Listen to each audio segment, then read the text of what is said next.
Everyone has a bright light inside of them that deserves to be seen by the world. That's why it's time to shine the light on the extraordinary who are accomplishing phenomenal things. This is the Shine Out Loud Show with Lillian Ogbogo. Good evening, good afternoon, good morning, wherever in the world that you are. This is another episode of the Shine Out Loud Show, and I am excited. I have a man who bridges many grounds. He is not just a legal eagle. He is not just a creative fashion director. He's not just, in fact, to say what this guy does in one sentence is a lot. He crisscrosses across the different areas. He's multifaceted and shows that you can be involved in many different forms and still be a master. So gone are the old adage of, jack of many trade, master of none. This young man is mastering and slaying all areas that he covers. So join me and welcome Aji Ayorinde, the creative director of MIA, the co-chair of the Business Collective. This is a young man who is doing things. Hi, Aji. How are you? Hi, I'm good, thanks. How are you? I am good. I am excited to get you on the show. So let's jump in because we have a lot of things to cover. You do so much. So when you look at yourself, how do you describe yourself? What's your elevator pitch? So I describe myself as a social entrepreneur because that kind of spans and can encompass all of those different areas and facets. Okay. All right. So a social entrepreneur, you cover, like I said, quite a varied network of businesses. And the first one we're going to look at is the fashion industry the fashion line that you have. But before we get there, you're actually a qualified lawyer, a finance lawyer. How did you pivot from lawyer to getting a pair of pants tailored to creating a clothing line? Yeah, so MIA actually started whilst I was in Johannesburg with work, so with law work, and I got a suit tailored for myself. I kind of had this idea in my mind for a while to kind of take fashion more seriously, or find a way to take it more seriously and to kind of break into the industry. But it was only once I had kind of bought that suit and I asked the tailor, who now is, or later became our co-founding tailor, to design it in a slightly different way. So like high-waisted, slightly cropped and tapered. And just the way in which he managed to do that and the quality with which the suit was produced just kind of made it clear to me that there's something here and it needs to be taken and shown to the world. Okay. So that's how it kind of came about initially. I kind of pitched the idea to him before I left Johannesburg and before I went back to London that we should do this together, and things have grown from there, and we've now got more tailors that we work with and that help to kind of create and produce my designs. And yeah, the vision and the mission has become a lot bigger. Okay. So what inspired the name MIA? I mean, first of all, for those who don't know, Made in Africa, why did you simply just decide it had to be that?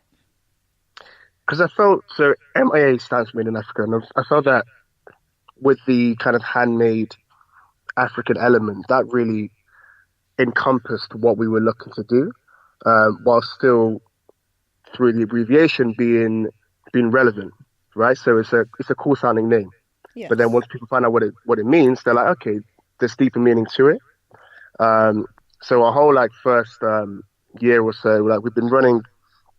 We officially launched in October last year, but we had a year before that where we were just kind of refining the business model, concept, products, and getting feedback and that kind of stuff. And we spent the whole first year just kind of playing on the different potential meanings of MIA. So through campaigns and stuff. So we had the whole missing in action thing. So we had a bunch of shoots where we didn't show anyone's faces or heads, just so we could focus on the clothing, that kind of stuff. So interesting. Yeah. Okay, so you took the connotation because, like you said, it is, normally when you think of MIA, you think of missing in action, and you Mm, reclaim that title to make it made in Africa. And I mm, think as a brand and to stand alongside what you do is really, really important. But I have to ask this, as someone who we are both of Nigerian parentage. And we both mm. know that most careers for children who come from our line and our history and our parentage, you're a doctor, you're a lawyer, you're an engineer, you're an architect.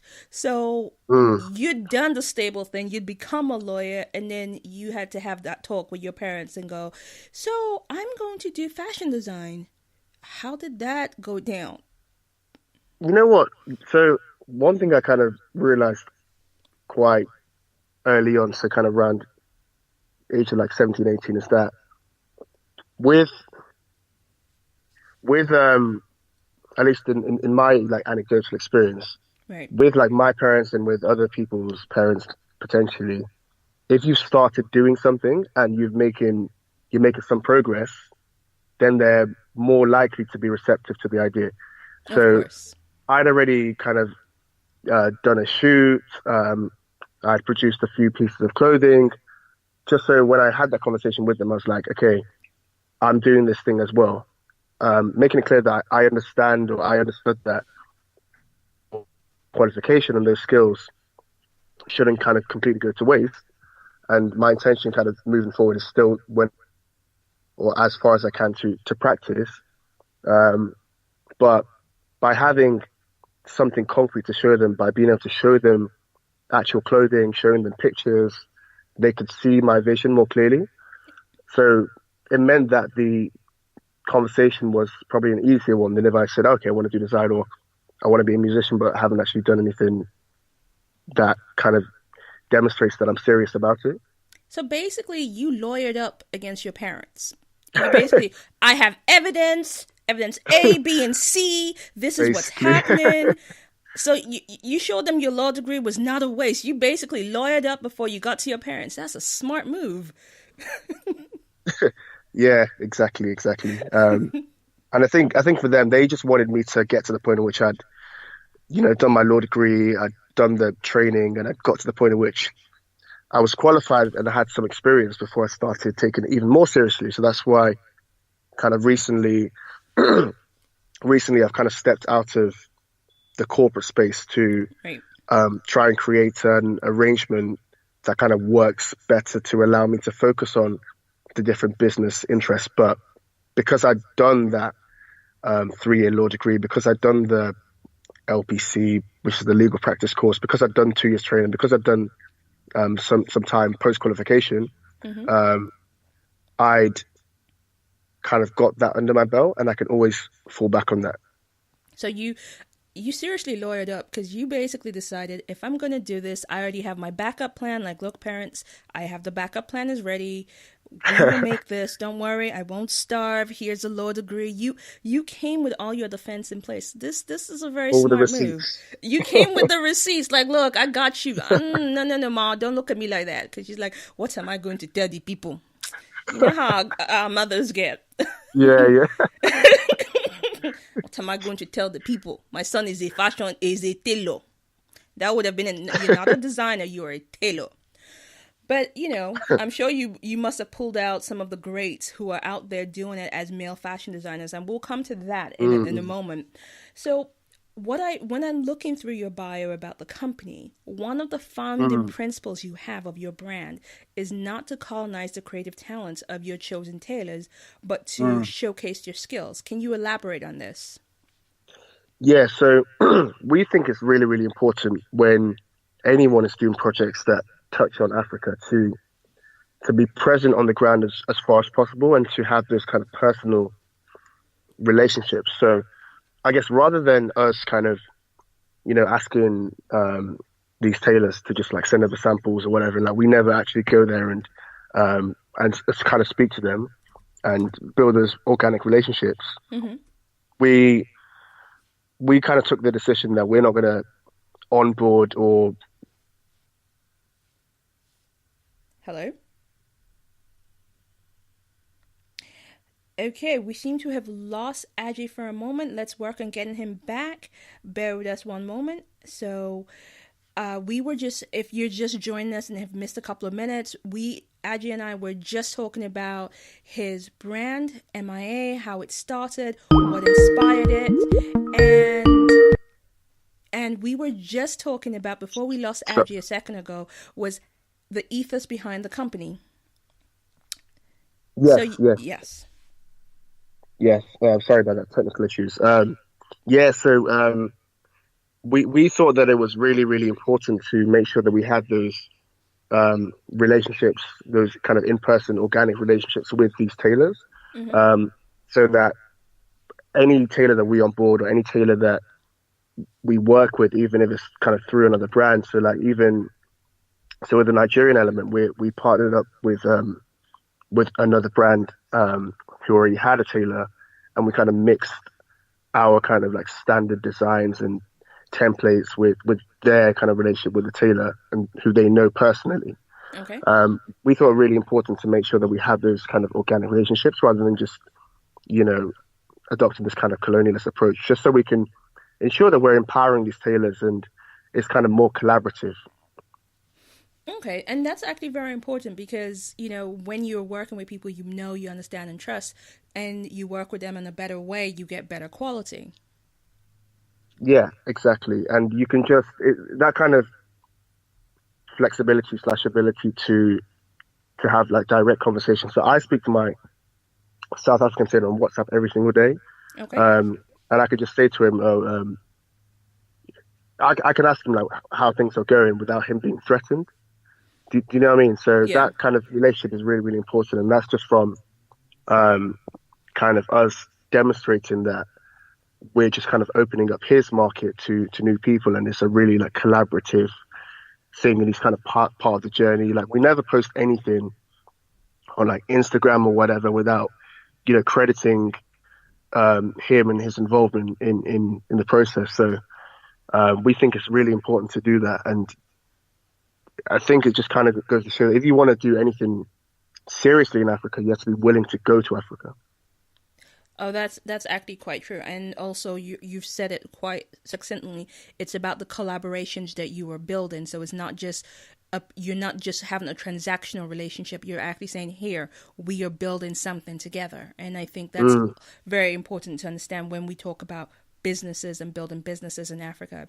Now, looking at your brand is actually a high-end designer brand. You want it to be known as a luxury brand in terms mm. of fashion brands. Do you think that people still view African created fashion as being inferior? Mm,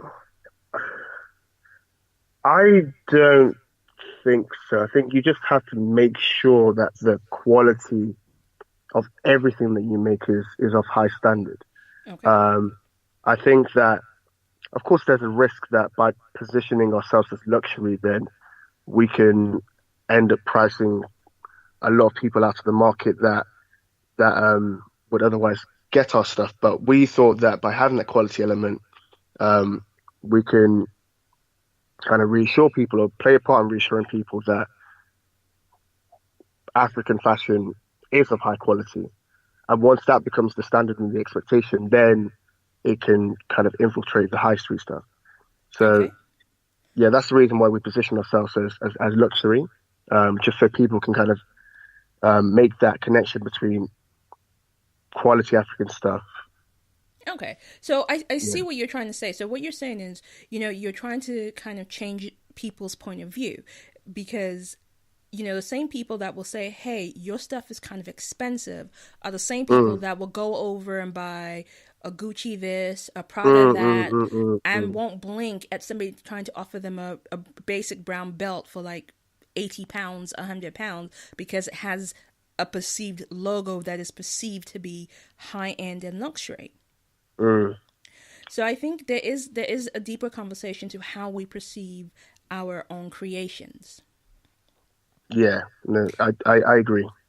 And that brings me to this question, because when we think about it, with the mainstream fashion designers, although the what we consider to be mainstream fashion designers have started dabbling in African print and African style, and pitching them at a high-end designer prices. And, I'm not going to name names, McCartney. And, oh, who said that? Wasn't me.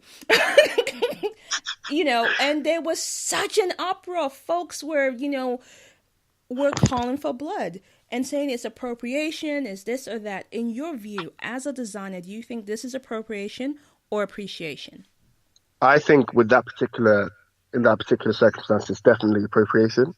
I feel like when you're not working directly with the source, and bear in mind that these brands, they have the money for research and for development. So it would take them months to get to the point in which they bring out a line that's inspired by any African tribe or any African print, right? So they know exactly what they're doing. They know what the source is. And all they have to do is just kind of either bring in the people that they've got that inspiration from, or just work with those people, or at least acknowledge them. That's my thinking. And then I think there was it Mason Valentino had a similar thing where they took like this, recently they took this like Royal Ashanti footwear and like changed the names like Thong Sandals and are selling it for like £2,000 or something ridiculous like that. Okay, we just call it thievery, but appropriation, thievery, scallywagging, pick a word there. I personally think there is a line of appropriation there, and there also is a line of we also do not value, because you've actually pointed out where people will say, well, you feel like you may be pricing yourself out of certain clients because of where you've positioned your brand. But if we are not valuing our own brands, then why do we expect others to value what we create? Exactly. And that's why, like, I'm not sure if I mentioned to you offline, that's why kind of one thing that we're going to be doing with MIA over the next 2 years is we're building a tech company, which is going to be a marketplace connecting brands and music artists that wish to do projects in Africa with creative space there. Okay. So rather than, like a brand or like a music artist flying over an entire creative team, there are creatives, so like hairstylists, stylists, makeup artists, photographers, videographers on the ground with local knowledge and local insight that they can work with, they can collaborate with to create great content. So the next time that Migos, whatever, fly over to Johannesburg, we can connect them with a stylist. Or next time that ASOS do a shoot in the Sahara Desert, we know a hairstylist in Sudan. So it's kind of streamline that process, and there's a lot more in it that we're looking to do that I'd be happy to speak about later on as that idea continues to develop. But that's the reason why we're doing that, and we've kind of identified that need, and we just want to make the process of working with those creatives and acknowledging those creatives more streamlined and more accessible. All right, that's really amazing. And we are going to delve a bit more into that tech, because there seems to be a lot more in terms of startups that are now seeing that collaborative approach as a way to go, and actually marrying tech with art, tech with fashion, tech with interior design. And I think that this is something that is actually going to change the economic face in Africa and how we do business on a day-to-day basis. We're going to come back to that because, we're still looking at MIA, and we're still looking at how, you've gone through that creative process. And one of the questions that I have for you is being, looking at the challenges that you face being a Black male designer in the fashion industry. How has the challenges been for you, and have you overcome them? I think so. I think at least in my experience, the Africanness has kind of outweighed the wider Blackness, in the sense that we've had, by we I mean the brand, we've had like kind of internal discussions that I've had my own kind of internal kind of conflicts over how we kind of position ourselves. So kind of, do we do all of these Africa Fashion Week stuff, or do we aim for that validation of being like part of London Fashion Week and that kind of stuff? So I think we got to a point where we decided that I decided that as a brand, it's better for us to kind of try and do both. So we can kind of show that we're representing the Africanness, and then eventually people will then take note. But rather than us just kind of chasing that validation from the Western world or from the white man, we can show that we are represented and that African fashion it can compete on its own terms, even if like now we finally just got a bunch of invites to various London Fashion Week events, but that's only because we did Africa Fashion Week, right? So now people are starting to take notice and take note. Whereas if we didn't do that, then they wouldn't have even had noticed us. So I think there are people kind of hovering around that space. There's kind of more general interest in African stuff and in stuff by Black designers. So we are trying to make sure that we can position ourselves to ride that wave effectively and to be ready for when that comes. Okay.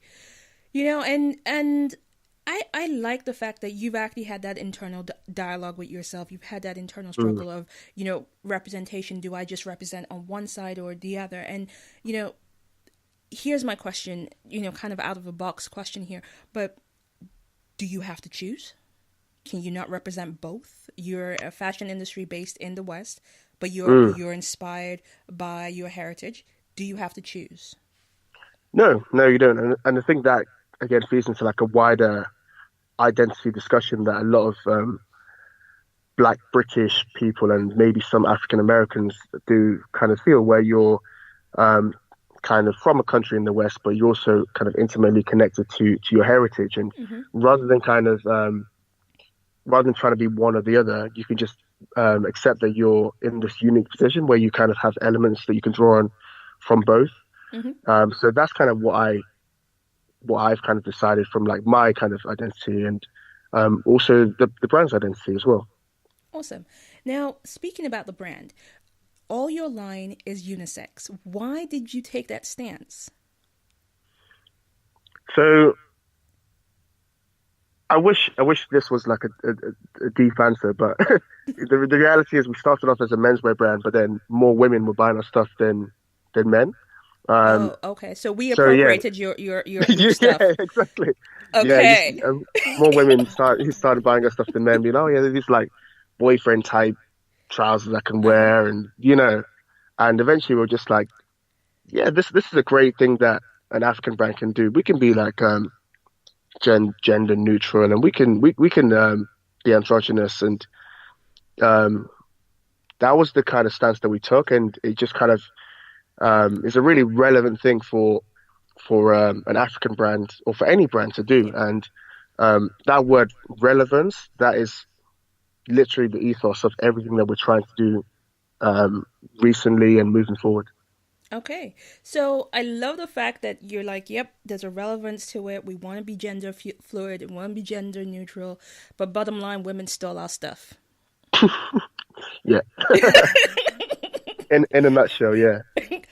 I love it. And you're like, hey, there's a market, we'll sell it. So yeah, so this is actually quite great. And I'm all for that. Not, hey, the boyfriend pants work. They look good. So yes. It's true. So personally, what drives your creativity?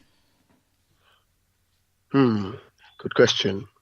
I think I'm a very perceptive person, so I kind of take in a lot just as I'm kind of, like going about my day. So it's kind of a mixture of things that I've sat down and thought about, things that I've kind of like latently absorbed, and then I can then call upon when I'm trying to apply that creativity. Okay. So, your creativity, the work you do, but looking at those who've come before you and those who are coming up alongside you, who would you say are the African designers in both high-end fashion and up-and-coming fashion and couture that inspires you? So I'd say probably the person that inspires me the most is probably Baya Lawal of Orange Culture. I'm not sure if you're familiar with his work, just because of just the kind of great things that he's doing. I think he was the first Nigerian male designer at London Fashion Week last Really? year. And yeah, and as in Nigerian-based male designer. So he literally flew over. It was sponsored, I think, by GT Bank. Flew over his Nice. entire collection and showcased at London Fashion Week, and he's just really, really representing. That's Um, incredible. yeah, so I'd say he's probably the main person um, that I'd say, at least in the African designer space. And also, oh, what's his name? I can't remember his first name, but his surname is Trale. He's a South African designer, and when I was out there, I really, really liked his work, and kind of seeing his stuff kind of inspired me to really get going Okay. with All right. my. Yeah. I don't know the South African. I'm going to actually research the Nigerian designer you mentioned, Bayo Lawal, and I'll actually research them both. What about individuals like Kasiba and Oswald Boateng? Yeah, Oswald Boateng. I mean, I knew about him since like I've liked his stuff and I've liked what he's been doing since even before um, I decided to like properly embark on fashion. So like he's the kind of person that, like I said, um, kind of that like latent inspiration. Hmm. Like it's just been you've been absorbing what you've been seeing and what you've come across day to day, and without even realizing it, you're probably that's probably reflected in your work. Okay. And I think, yeah, that's actually important because, I think the fact that he was among those that opened doors for actually our young men or men generally to see themselves as being possible to create a high-end fashion brand that is black Mm. owned I think, is inspirational in itself.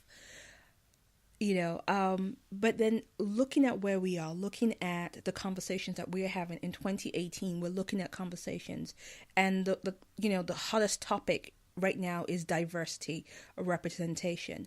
And how can we make sure that, first and foremost, when they mention diversity in fashion and representation in fashion, that it's not a fad and it's not a theme of the day? How can you make sure it's not a passing trend?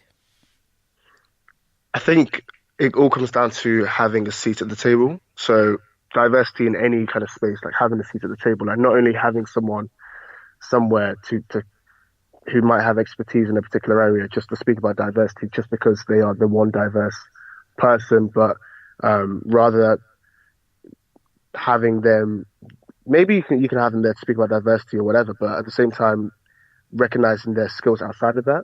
I think that's Okay. really, really important because that happens a lot in creative industries, corporate industries, where someone will be skilled in a particular area, but the only things they'll be invited to are things that are diversity related. And of course, diversity is very, very important. I know that more than most because of my work with the Law Collective. But um, it's something that has to be part of that wider conversation, and you have to acknowledge that the person is there on merit, and you have to acknowledge their qualities and their skills lie outside of or are wider than just the diversity stuff and encompass other areas as well. Okay. And yeah, and the fact is, we've just focused on your brand, MIA, but you have the Law Collective, and you also work with startups. So let's kind of dive into that for a second, because what is the Law Collective and what inspired it?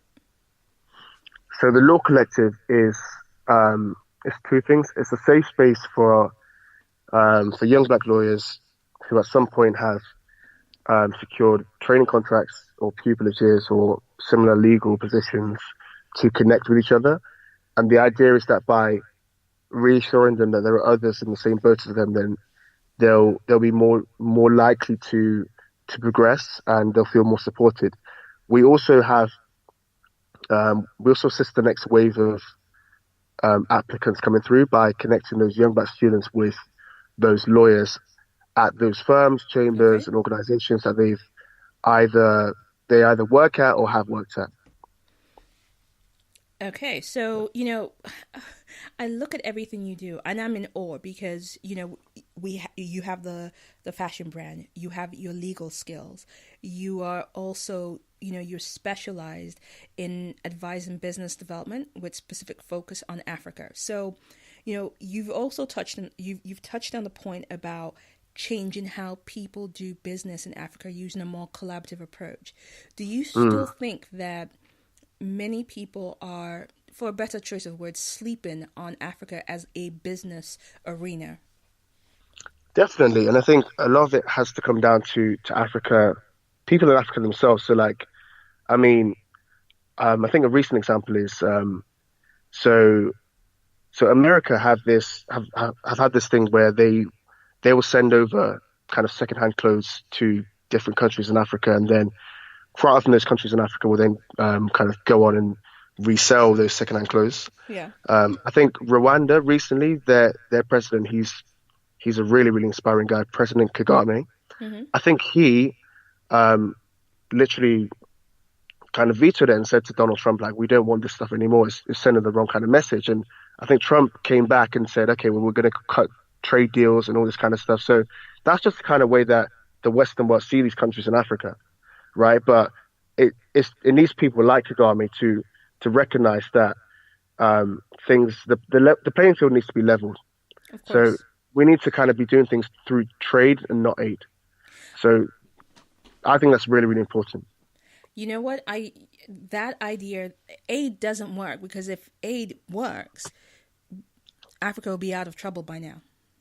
Exactly. It just creates this inferiority complex, and I don't think that's good for anyone. No, it's not. And we're not going to talk about how it allows others to feel better about, their past history. Yeah, let's not call names. I look at this and I think, well, aid is not really helpful to anybody, neither the giver or the receiver. But also the fact is, when we look at what's going on in Africa right now, the fact that China is offering this huge amount of allegedly no strings attached loan or money to aid the growth of Africa. What are your feelings on this? So honestly, like I'm in two minds about China, because there are certain projects that they have taken like a pure kind of investment approach on, and that in itself isn't necessarily a bad thing. Right. Of course, there still is kind of that skepticism towards any kind of dominating force, and I think a lot of it comes down to that, the fact that China has invested or like provided so much to Africa recently that we are going to question their motives. But at the same time, I think they've kind of facilitated a lot of projects that otherwise would not have happened. Okay. Because we're not going to be, as an African country, we're not going to be taking aid money and then using it to build a railway track or anything like that. Do you know what I mean? So it's I've got mixed feelings. But I think on the whole, I think it's a good thing, but we need to be wary still. The one thing I learned from fairy tales is don't take shiny apples from people. Don't open the door to random strangers. And if it looks like a shiny apple, it's probably poison. Yeah. I'm just saying, if it looks like a shiny apple, it's probably poison, because like you said, I'm in two or three minds on this. Yes, there are projects and investment that they've done, but also I question when you come in to work on a project in a country and you bring your own people in and negate the local workforce, you're not aiding. You're creating a bigger problem. You're creating unemployment. And so So I'm going to step back from the China conversation, because it's, to me, I have lots of mixed feelings on this, but I'm glad that it's something that, we're not just sitting back and watching, but we're trying to ask the relevant questions. And you as a lawyer must be, questioning what are the motives and what are they hoping to get back? Yeah, exactly. And I think also I think one of the bigger focuses that we need to think about as well is how we're going to encourage African countries to trade with each other, and not have it so that you get a country that is that exports a raw materials to the West, and then another country in Africa then imports that same raw material from the West. Right. Or that same material once it's been produced, or once stuff has been done to it from the West. Why not just, find a way to kind of process that raw material in the country and then sell it directly to your African neighbor? Why are we having to go via the West, and then suddenly there's this increase in value just because it's gone to Italy or whatever, and then it's come back into the continent. So I think one example of that is I want to say,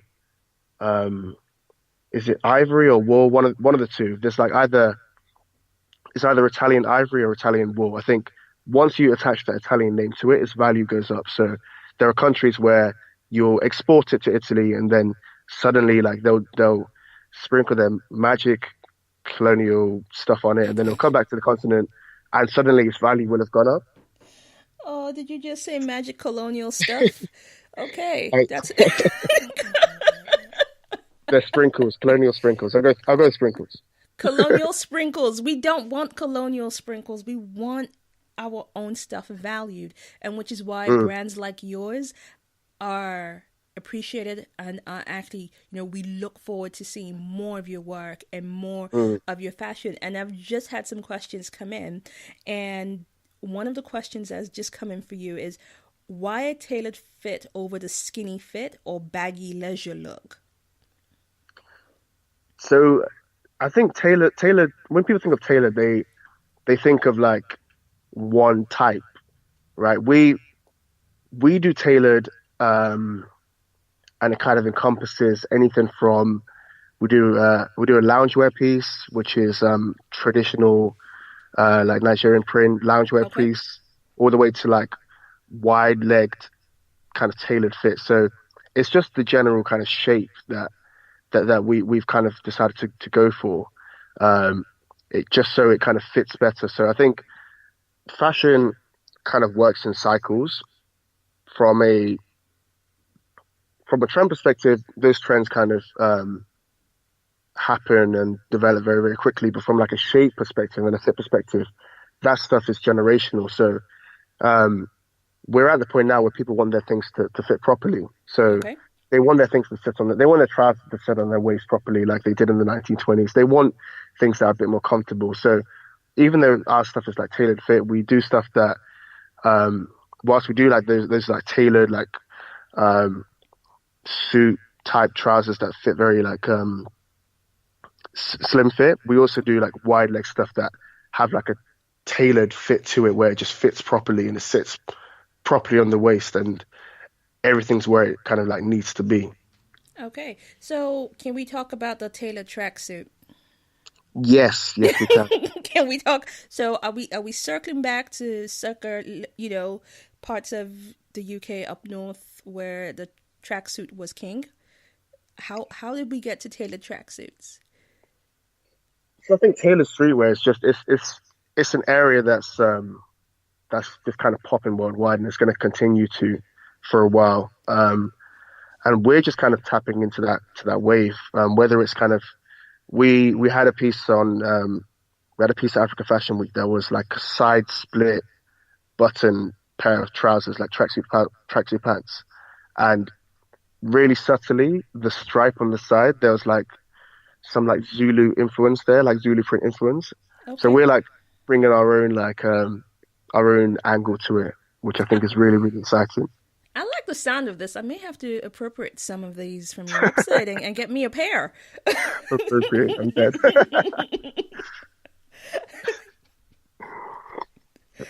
Yeah. You should. All right, I'll go onto the website. So, like I said, you're a very, very busy man and you do quite a lot. How do you manage your time? I think proactivity is really, really key. So you have a conversation with someone, you say, okay, let's pencil in X date. Mm-hmm. you put a placeholder in the calendar. Otherwise, you're gonna drown, right? I know. I also I kind of work better when I've got a number of things on and when I know what I'm doing and when I've got that kind of structure, so that my free time becomes purposeful and I use it to do things that I need to do, things I need to catch up on. Um, I think that and also scheduling real free time as well is really, really important. So whether it's just to, watch Netflix for a few hours, or whether it's make sure that your first meeting of the day is at 12 o'clock so you can have a lie in, that kind of stuff is kind of how Right. you can keep yourself going and how you remain organized and on top of things. Okay, so what are your, my next question for you is, what are your practices aside from sleeping in, aside from Netflix, that prevent burnout, and are your self-care practices? Yes, so I go to the gym. I like to run as well. I think those two, for me, so gym. So I used to do a lot of powerlifting, Okay. gym, and running. For me, they're the only areas where I'm really I'm not on my phone. I switch off completely, and I Okay. like that. I like the fact that you can be there and you're there for like an hour, and all you're focused on is just getting from point A to point B, whether that's you're running there or whether it's you're lifting weights that if you're not focused on will literally crush you. So I think for me, exercise is really, really important. Um, I think also doing things or using things that make your life easier. So I've got like a Google Home. I've got smart light bulbs, so I can literally I can control my light bulbs with my voice. I can control it with an app. I don't even need to be in the house. So Okay. things like that that just make your life easier. And I've got like a timer on my light bulb, so it comes on at a certain time. And you know what I mean? It's just those things make you feel organized and do actually help you stay organized. Okay. So, looking at your journey so far, what advice would you give anyone who wants to follow in your footsteps? Um, I think stay humble and be fearless is what I'd say. So um, I think if you allow people to limit what you know yourself to be capable, um, I think you're never going to step outside of your comfort zone. And I think also be comfortable being uncomfortable. Um, Kind of take practical, calculated risks, because a lot of getting support for what you're doing comes down to people being reassured that you've thought things through properly and that you've got an idea. Like you might not have all the answers, but you've thought it through properly. It's not just a rash decision. Okay. Um, so I'd say those are the main things. Just kind of like I said, don't growth is made outside of your comfort zone. Like you can't stay in your comfort zone forever, but at the same time you need to be smart about things. So be comfortable being uncomfortable and be willing to step outside of your comfort zone as well. Okay. I think that's actually brilliant advice, not just for anyone, younger, but I think it's for all of us that, oh, okay, I need to take big, hairy steps. And sometimes, it's going to work and sometimes it won't. And speaking of sometimes it won't, how do you recover from personal setbacks? So I think I listened to an audiobook quite recently, and the guy said that as an entrepreneur you need to separate failures from setbacks. You need to understand that setbacks are good for overall growth and progression. Failure, failure not necessarily. So what you want as someone that's ambitious is you want to be dealing with risks as much as Uh-huh. possible and um, try to minimize how much uncertainty you're dealing with. So try and convert uncertainty to risks because risks can be managed, can be mitigated against, but uncertainty is what you don't know that you don't know. So Right. I think that's what I'd say. Try and convert as much uncertainty to risks as possible because there will always be inherent risks in a lot of the things that you do. But like I said, you can kind of manage risks and you kind of know what those risks are. and you can do something with them. Okay. All right. So I like that. And, you have a lot of advice to give and you have a lot of, knowledge to share. One of the things that I want to ask is, where are you feeding yourself? Because it sounds like you're doing a lot of good work, especially with all the support and mentoring you do. Who mentors you? Who mentors you and supports you? So the organizations that I'm part of, so the committees that I'm part of, quite often they're like senior people. So things like I'm on the committee of the British Nigeria Law Forum, and they being the youngest member on the team, on the committee, or second youngest actually, the rest of the committee give me a lot of support and advice. Okay. I'm doing a part-time master's at Cambridge at the moment as well. So as part of the course, they give you a mentor for your business stuff, and just generally like the business school provides that kind of support as well. And makes you, like, kind of reassures you that your ideas aren't too crazy. So yeah, that's what I'd say as far as kind of support goes, and also your community. Like, you can learn just as much from people around you, from your community, as you do from people ahead of you. And I think you need to be willing to cross network and not just network up. Okay, awesome. Now we've come to that point of the show where we get our So Loud moment of the week. And just for those of you who are listening and like, what is a So Loud moment? That is a moment where we take to celebrate either a person, yourself, your brand, or others in your surrounding groups or further afield that you think deserve a mention. Okay. How many people should I? Well, last week we had 4, so let's see. Okay. Let's see if you can top that. Okay, I'll go for more than 4. Okay. So I'd say, to the first person I'd shout out is Deborah Kenler. She is the founder of YSYS, which stands for Your Startup, Your Story. It's a community of kind of London-based, primarily startup founders, people in tech, and creatives. And just being part of that community has been really, really useful and beneficial whilst we've been kind of getting ourselves off the ground. So I'd say she's the first person. Okay. Ronke Lawal, who literally just in a month took us from 0 to 100. She's incredible. She's just so proactive. She knows her PR. She's got great connections. Like, I'm on the show because of her. She's someone that really buys into her clients, and someone that I will be recommending to people for life. Third person, like I said, I'm part of the British Nigeria Law Forum. Right. So Shay Aina, she's the chair. She has been really, really supportive.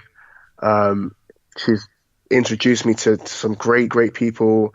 She was one of the people that wrote my reference for Cambridge. Awesome. And I didn't read the reference, but I'm sure it was glowing. Yeah, she's someone I'd also shout out. I'm going to try and restrict it to people that are doing things. So of course I shout out my parents and my family and all of that. But I'm not gonna go there on the show. I'd also shout out the co-chair of the Law Collective. Okay. Raeetha Rafiq, who is she's a great woman. She's a trainee lawyer, but she's also co-host of a podcast called Mostly Lit. We're kind of very much on the same wavelength in terms of law and like other stuff as well. And just kind of having her as like a sounding board, like every now and again, it's been really, really useful. And yeah, like I shout out her definitely. Okay, that is a great number of people. Yeah. I'd say those 4 are probably the first 4 that came to mind There Okay. are loads more, but they're the first four that came to mind. The first four. Okay, so we're going to stop at four. First and foremost, I'm going to do the big round of applause for the incredible people that you've selected. And two of them I know personally, and I have to agree with you. They are fantastic women. Mm. Which two? That would be Ronke Lawal and Shea Anna. Okay. Shea Aina. So I know both of them in different capacities, and Ronke Mm, Lawal has always been a woman I've respected. And you're right, she knows her PR, and mm, she goes to bat for her clients, and I don't think she takes on any clients that she does not believe in. mm.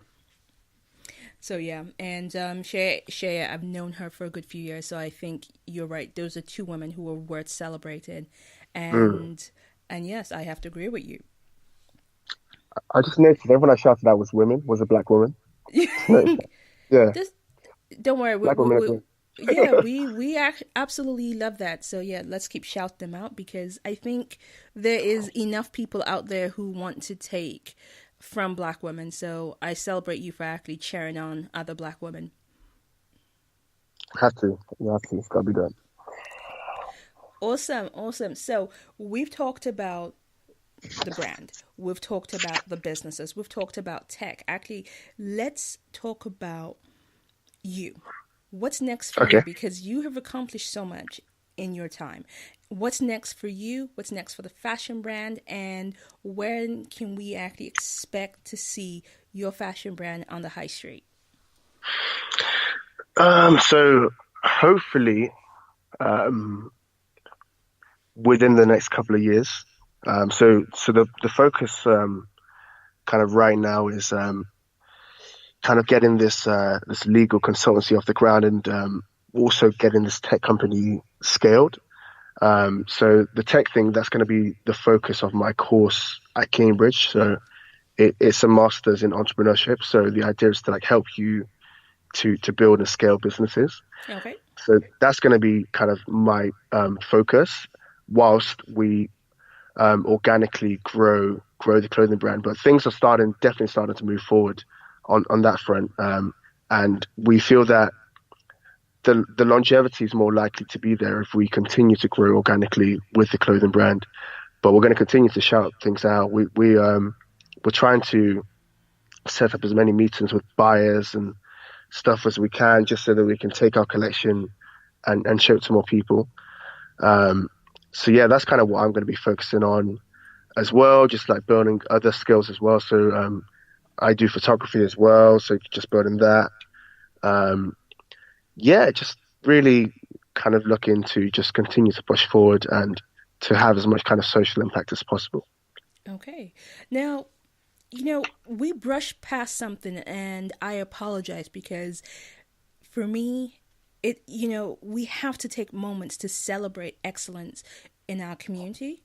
And especially because you were talking about how you were shouting out for women, we have to really take our hats off to men who are stepping Mm, into their area of leadership and excellence. mm. So, you know, say it again. You're doing a course where? Cambridge.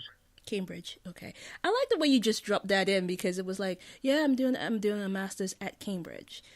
We need to celebrate that. We need to say, yeah, you're doing a course at Cambridge because there's still this idea that is not a space for people who look like us.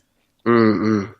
And so, yeah, I'm celebrating you. You are my so loud moment of the week because you're a designer, you're a lawyer, you're highly skilled, you work with startups, and your passion and businesses are extensive. So before we sign off tonight, I will celebrate you for all that you contribute. Thank you, thank you. You are so welcome. And yeah, and you just dropped one more thing in photography. So what kind of photography and, where can we see some of your work? So the funny thing is, initially it was the decision to take photography more seriously was a business decision to kind of keep the brand's costs down, because I've just been observing for so long, and whilst kind of doing creative direction for shoots and all that kind of stuff and styling our shoots, just taking notes from the photographers and what they're doing, and kind of occasionally picking up their own cameras. But the decision to take it more seriously myself was initially a business decision. But I'm really enjoying the results so far. And I've started to do stuff for like other brands, for like clubs. So I shot a night at the Ministry of Sound recently for Trevor Nelson, which was really, really great. But yeah, you can find our stuff at mialdn.jpg on Instagram. That's kind of the page that we're using for photography stuff. Okay. And since you're dropping the Instagram, what is the Instagram for the fashion line, the Law Collective? How can people reach out and connect with you? Yep, so I'll go through all the socials. So with photography, that's the only place that we are. With the clothing brand, we are MIA LDN Apparel on all social media platforms. The website for the brand is mialdn.com. Law Collective, we're on Twitter at Collective Law. We're on Facebook. If you search the Law Collective TLCTC on Facebook, you'll find the group. Send a request and one of us will add you. And then me personally, Aji Ayorinde, so AJIAYORINDE on Facebook, Twitter, Instagram, and LinkedIn. Awesome. So, Aji, I cannot thank you enough for being on the show tonight, and I'm looking forward to interviewing you again in the future when you have one more thing to your line of businesses. Thank you. Thank you for having me. Really, really enjoyed it. You're welcome. All right, folks, it's a wrap. I have had the incredible man on the show. When I said this man was multifaceted, I wasn't lying. This man has skills and excellence coming out from his pores, and he's creating fashion from our African fashion that is high-end and luxury, and making people understand that we have a product to be respected. So if you want to stop by his brand and see what he's creating, you need to stop by MIA, and which is Made in Africa. I will be signing off for tonight, and it's a wrap. You've been listening to the Shine Out Loud show. If you want to connect with us or let us know what you thought of today's show, be sure to follow us on Twitter at Shine Out Show.